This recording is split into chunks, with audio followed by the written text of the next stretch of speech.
I was really keen to see what would happen in Trouble in the Shed because the previous episode ended on a bit of a cliffhanger, and that's for the first time in Thomas and Friends. I have no recollection of this episode from my childhood, but I do certainly recollect Percy. And here we have Percy's introduction. Because Gordon, James, and Henry are striking, they obviously have a bit of a hard time with the trains, and a lot of people are very disgruntled that there aren't any trains there. And because Thomas is able to pull carriages, and the tank engines in general can pull carriages, the Fat Controller decides that they really should get another tank engine, and he decides to hire Percy. Percy is the green engine, and I have fond memories of Percy as well. I think I had a toy.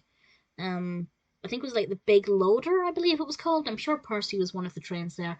And it's all about Percy finding his feet or finding his wheels, and Edward helping out to show him the ropes and things. Meanwhile, Gordon, James, and Henry are sad and miserable and on their own and realizing that they shouldn't have gone on strike because when you go on strike and you're dispensable and can be replaced by smaller engines, companies will do that. And I guess that's a bit of a a bit of a bad thing actually.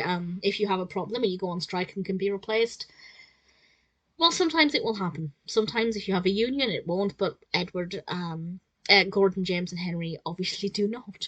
So it's maybe not the best message, but certainly I can get the point. They are trying to say that you shouldn't just go and sulk, you should just get on with the job and stop feeling like you're too important. Because they did. They felt like they were too big and important to do the jobs of the tank engines. So instead, the Fat Controller said, well, fine, we'll just get a tank engine to do your job instead. It's a sweet episode. I was pleased it kind of resolved itself within this episode. I'm not sure if there are many other two-parters. I think I prefer it when they're self-contained and they're just in one little episode. But obviously, when I watched it as a child, I remember I had a VHS, and it would have been a bulk lot of episodes. I don't know how many episodes, maybe half an hour's worth at the most. But obviously, as a child, I would have watched them back to back. Trouble in the Shed, I wasn't sure what to expect, but I think it's pretty good.